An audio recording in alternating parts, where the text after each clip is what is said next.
Hello and welcome everybody to the comedy part of today's online event. My name is Rick Roberts, coming to you live from just outside of Nashville, Tennessee, where our COVID-19 testing is multiple choice. Not quite up to the Fauci standards in this country. You guess C, you get a Merle Haggard CD down here where I live, so I don't know what it's like where you're at. But man, we're up against it. It's been a tough year, and I know as small business people, I'm a small business person myself, you just got to find ways to fight through it and serve your customers. And that's part of why I do things online. I'm sure you've pivoted a little bit this year, like many groups and companies have.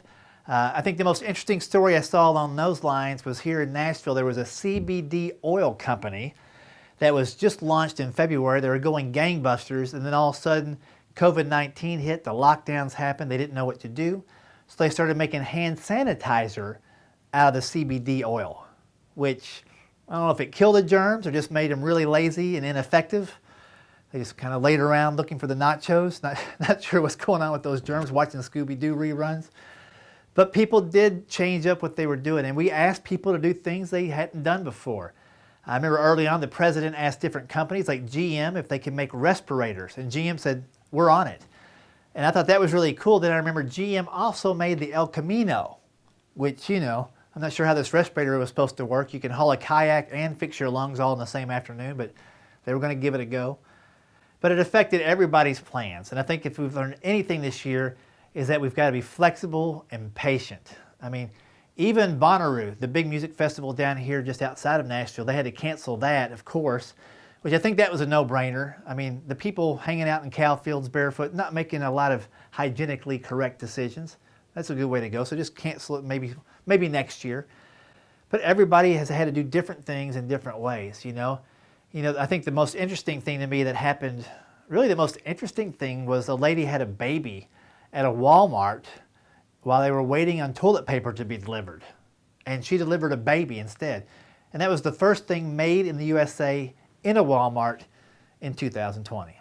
My favorite baby story last year, this was pre-pandemic actually, happened in San Antonio, Texas. A baby was delivered at a Chick-fil-A. The lady was going to have the baby, knew she couldn't make it to the hospital in time. She knew, or she thought at least, Chick-fil-A would be clean and the people would be friendly and she could have the baby right there. And that's what she did. And that's good PR if you're Chick-fil-A. I mean, if your restaurant is clean enough for people to have babies in, I mean, I'm looking at you, Arby's, you've got the meats, but are you delivering babies at Arby's? I don't know. And then the guy, the franchisee who ran that restaurant, that particular San Antonio Chick-fil-A, said that family and its child could eat there for free until the child turns 14 years old.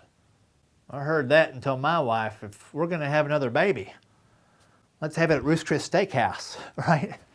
If that's how it works, you know, I ain't paying $18 for mashed potatoes twice. I love you, Ruth's Chris, but $18 for smashed potatoes. We got to do something there. But yeah, the pandemic has brought out the best in people and then the most confrontational in people too, you know.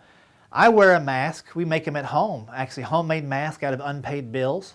CVS receipts are also pretty good. You can make 3 or 4 masks out of those. But I wear a mask all the time. I wear it at home because my wife told me I looked better with a mask. Yeah, well, I know. It took me 3 weeks to understand. She was saying the less of your face I see, the more I like it. That's why I'm growing a mustache, because she hates the mustache. You got to do what you got to do, right? But the mask debate, man, I know that half the time it's for you, the other half is for other people. I always wear one out in public. It's easy. You know, the other day, in fact, I was about 10 steps outside of a Target, and Target is like Walmart for people who wear shoes. That's what I think about Target. But I'm headed into Target, and I've got my mask on. You know, I'm putting it on. And this lady's walking out, and she's like, sir, you don't have to wear that outdoors. It don't do nothing for you. In fact, it don't do nothing for you anyway. And I looked at her wearing socks and Crocs and a halter top, and I'm like, ma'am, right back at you. What you're wearing is not doing nothing for you. Put on some pants. This ain't a Zoom call. Goodness sakes. But we're going to get through it, people. That's the main thing. We just got to kind of hang in there together. And I think, I don't know how you guys have been, but it's given me time to pull back and reassess a little bit. You know, I've got to spend more time with my family. And that's always good. As a comedian, I was traveling at least 3 days a week out of state, flying all over the country, which is great. It's what I love to do, but I realized how much I needed to be home. And then after about 4 weeks, my wife realized how much I needed to be gone. Even my daughter, she's 8 years old, she noticed something was up. She's like, Papa, why are you home all the time now?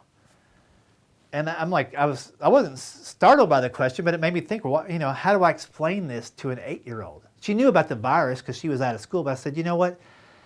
Some people can still go do their jobs. Some people like Mama can work from home, but my job is, you know, in a category that's kind of not a cool term. It's non-essential. She goes, what is non-essential? I said, I know it's hard to understand. It's something that's nice to have, but you don't absolutely have to have it to get by. Do you understand now? And she took a beat and she looked right up at me. She goes, oh, I get it. Like your hair. I'm like, I didn't want to laugh, but I did. Then I'm like, oh yeah, or like your college fund, or your allowance, or your birthday party next month. Coming right back at you.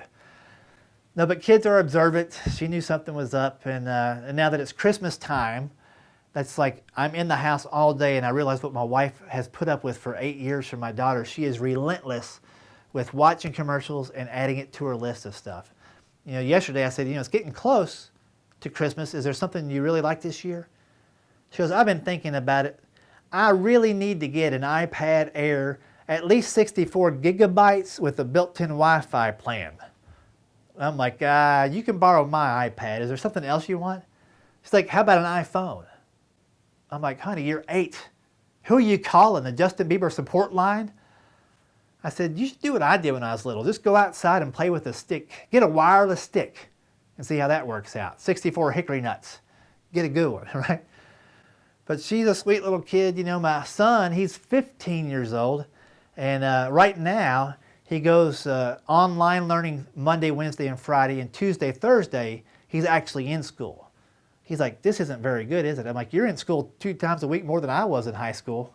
I was Captain Hooky, man. You're doing great. But he's always been funny. When he was little, I remember the first time he cracked me up, we were brushing our teeth one night, right? I'm showing him how to brush. We're brushing away, and while we're brushing, he's looking at him, and then he looks over at me, and then back at him, and back at me. And I'm like, what's the matter, buddy? He goes, Papa, I just noticed me and you, we kind of look alike. I'm like, yeah, what do you think about that? He's like, what are you going to do? I'm like, well, you're going to go to bed early, for starters. That's what you're going to do. And you probably won't go to prom. You know, I'm going to close your door all the way tonight, buddy. You don't need a nightlight anyway. Yeah, kids, man, they keep you on your toes. And now he's 15, and he wanted to have a birthday party, but we could only invite like 2 of his friends. They've kind of had this pod, I guess they call it, of friends that they do schoolwork with. And so they're all, you know, they don't associate with the others. So they got 2 of his friends. They want to go to Topgolf, which, if you don't know what Topgolf is, it's like they ripped off the back of a Holiday Inn and you can hit golf balls out of it into a net. I don't know how it's fun, but he wanted to go there, so I'm taking him and 2 of his friends. They're in my car, 15-year-olds, all right? Their voices are cracking right and left. It's like a puberty Uber. I'm like, hey, man, it wouldn't kill you to roll down the window or grab some Dio while you're back there, right? And they're growing up, man. Like, this is how dumb I am, okay? With our first kid, when he was born, I didn't think I was going to change any diapers. Didn't think so, because my wife's friend bought us something called a diaper genie. Have you heard about this thing? Yeah. If there's ever been a case of false advertising, it's the diaper genie. No genie hops out of that thing to change a diaper. It's just an $18 stinky bucket. That's all it is. Just winds up the diapers in a big old sausage link so you can drag it out to the trash on Thursday. It's like, come on now. I mean, man, that thing, that's some false advertising right there. But again, my wife is taking care of all the kids, and I've learned how much she does at home, and I appreciate her. And it's been 18 years we've been together. We moved to Nashville together 20 years ago, back when they still made country music. Do you remember those days? I mean, when I grew up, it was like Merle Haggard, it was Johnny Cash, Waylon Jennings, Willie Nelson. Now, all the guys that are singing, like, I can't even understand them. Like, there's guys I like, I don't understand. Trace Atkins. You ever listen to a Trace Atkins song? You actually have to watch a video to understand what he's singing about. First time I noticed it, I was driving down the road, that song came on, Honky Tonk, Badonkadonk. You ever hear that masterpiece? Yeah, that's some Shakespeare right there. I'm just driving down the road, he's like, she's got a honky tonk, badonkadonk. Woo-wee! How'd she even get them britches on? Then he says there ought to be a law, so slap your grandma because she's got it going on like Donkey Kong. I'm looking at my radio. I'm like, is this guy, has he been writing songs with Dr. Seuss at happy hour? Have you been kidnapped? Are these code words? Just tap twice. Like, what is this guy trying to say to me? Then I started thinking, slap your grandma. Who? Raise your hand if you ever slapped your grandma. Raise your good hand, the one that still works. Right, my grandma would rip my arm off and beat me with it and crochet it back on. Walk it off. Go get a stick and play with that, right? But all the musical tastes, everybody's got something different. I've learned to be tolerant of the different musical tastes. My wife and daughter love, and I mean love, are fascinated with Taylor Swift. And that's all right. It's not meant for me to listen to Taylor Swift. I'm a 52-year-old guy. She's not writing songs for me. It'd be creepy if she was. But I've had to listen to Taylor Swift CDs nonstop since my child was born and my wife got into her 8 years solid. And all I know about Taylor Swift, she's angry. That girl needs to eat a sandwich or something. Every song she's mad at somebody else. And she's got 16 different songs about breaking up with boyfriends. I told my wife after 16, the problem could be her. Why you got to be so mean? Shake it off, right? I grew up on a little bit of country. My first concert was Kiss when I was in 5th grade. I know, 1978. And they're still out there. They're doing a 2020 Kiss 2020 Goodbye concert. I mean, and man, have you seen those guys this time around? They need the makeup. This was a genius forethought in marketing they had. Don't have to worry about going out when you're 79 years old if you got that makeup on, I guess. But that was like the craziest band I could see when I was a kid. They've got guys now, like my nephew, he's 14. He wants me to take him to see a Marilyn Manson concert. I'm like, dude, you're walking to that one. Have you taken a long look at that creature? You're like, did Howard Stern and Cher have a baby? He is not one of the beautiful people, I'll tell you that. But my nephew loves me. Like, he's a millionaire, Uncle Rick. He's doing something right. I'm like, well, maybe. Or maybe he started with $2 million. Maybe that's how it went down. But then I started thinking, that guy is a millionaire. Could you imagine building your dream home and this guy ends up living next door to you? That's my luck. Like the real estate agent wouldn't clue you in. Just be walking in the driveway one morning like, hey, dude, you see my dog anywhere? I ate him. See it at my moving sale? I don't know, man. He's probably better than my neighbor. I found out I got a kind of a weirdo neighbor. Came home from a show one night about 2 in the morning, all right? Drove all the way back from Knoxville to Nashville, pulled in my driveway. 2 a.m., my neighbor is on a ladder up against my house trying to yank down all my Christmas lights. Yeah, I mean, it's 4th of July weekend, but those are my lights up there, buddy. Just leave them alone. Yeah, actually, my neighbor is the one who's totally into Christmas decorations. He's got like, I want to say it's 20 or 30 inflatables with the fans that he puts up in the yard at night and lights them up. It's all the Peanuts characters, all inflated with Christmas decorations and Snoopy with the Santa hat. And hey, at night, it looks great. In the morning, it looks like there's been a gas leak. They're all face down, deflated. It's horrific, to be honest with you. But that's my neighbor. He's the neighbor. Everybody's got one of those weirdo neighbors, and if you don't, it's probably you. My neighbor's got a cat that would be in my garage nonstop. And I complained about it once. You know what he has now? 9 cats to get back at me. 9. That's 81 lives. You know how long it's going to take for me to get rid of all those cats? I know. I'm on my 2nd set of tires since last January. Anyway, my neighbor and I have one thing in common, and we've kind of bonded over it over the summer. I was grilling out this summer, and he popped by the driveway. He's like, man, what are you cooking? I'm like, man, I'm cooking burgers, but I'm not supposed to eat them because I got high cholesterol.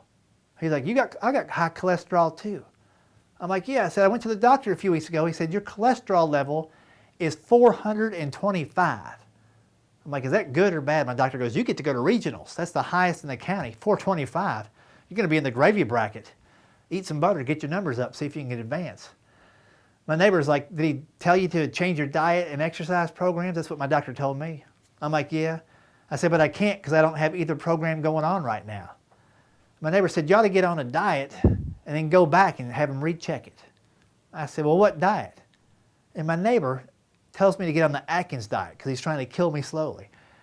I didn't know any better. I got on the Atkins diet, and I got to tell you, if you've ever stuck with that diet for more than a month, you're a trooper. I couldn't do it. You're supposed to eat meat, 6 or 7 times a day. Then it says smoke a cigarette and take a nap. I know. That was the Chet Atkins diet that I got on. And if you don't know who Chet Atkins is, you probably don't have high cholesterol. Then my doctor actually told me that I should get on this Lipitor pill. I don't know if y'all ever seen the Lipitor pill. I saw commercials for it. I listened to all the side effects. I'm like, well, I can deal with muscle cramps. I can deal with this. They left out the big side effect, though. It's $8 a pill. $8 a dose for me out of pocket. That's a Big Mac and a side of fries. $8?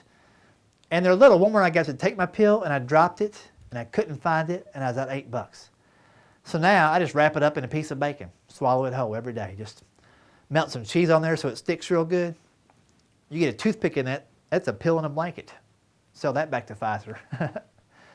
But my friend, my neighbor, I guess he's my friend now, because we have bonded over this. He tried to slip me something the other day called an Impossible Burger.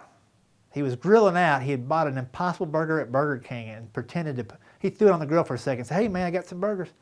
I took one bite of that thing. I'm like, what is that? He's like, oh man, it's an Impossible Burger. It's a bunch of vegetables squished together to taste like meat. I'm like, what you're describing is hamburger helper, but it ain't helping no burger. I said, man, don't try to slide me none of this stuff. He goes, man, don't give up. I'm trying to eat clean. You got to eat clean. Kentucky Fried Chicken is coming out with a chickenless chicken. We've got to try that together. I'm like, dude, as Colonel Sanders is rolling over in his finger-licking grave right now. Chickenless chicken? Have we lost our minds in this country? If I bite into a wing ding and it tastes like a green bean, we're going to fight, all right? But man, I tell you what, I have found out that my cholesterol is all because I eat at Cracker Barrel. You know they put sugar, butter, and salt and everything, and I'm not complaining. That's just where I'm getting it, because I still order out and pick up Cracker Barrel at least once a week. My doctor said, cut it out. And I tell you what, I love the Cracker Barrel. Almost died one time at a Cracker Barrel. I'm sitting there and the tornado siren goes off across the street, and I start thinking, can you pick a more unsafe place to be than a Cracker Barrel in a tornado? You ever take a long look at the walls and ceilings in that joint? Look at hose, pitchforks, antlers, golf tees are flying at you 90 miles an hour. It's like a hillbilly matrix, like I'm trying to get out of that joint, man. I do like eating there, although I've kind of learned how to cook at home this year and spend more time with the family, and that's all been good stuff, you know. The tricky part's been my parents who live up in Kentucky. They're definitely higher risk. They're in their 80s, and we can't see them. So we got my parents a laptop so we could FaceTime or Skype or Zoom with them this year. And that's the reason we got them the laptop.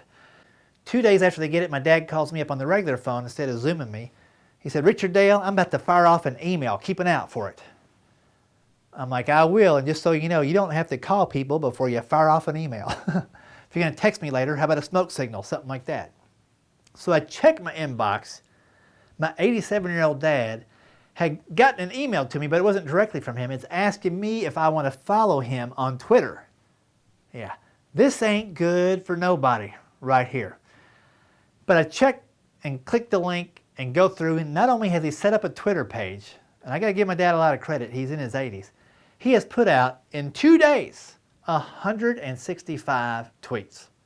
I know, but all capital letters, no punctuation, and 0 followers. He's just tweeting in the breeze. He ain't hurt nobody. So I start scrolling through there to see what these 165 tweets are about. I can't believe my dad has put out this many tweets. And I realize it's not 165 individual thoughts. It's just one story that took him 2 days to type in. You can see there's like an 8-hour gap where he went to bed, then he popped right back up and finished the story. The whole story was about birds because my dad thought Twitter was a bird watching update and website. Yeah, that's my gene pool right there. If you want to follow my dad on Twitter, he's at NutHatcher401261853, which is also his social security number. Well, I know you have other things to do on this video call today. My part was just a little bit of it. I hope you enjoyed some laughs in here during this crazy year. And I do hope when things get back to whatever the new normal looks like that I'll come up and get to visit you guys and gals and do a show sometime in person for you, do a different set of jokes. But hope you have a great rest of the year, best you can do. Hope 2021 is more than we can expect, quicker than we expected.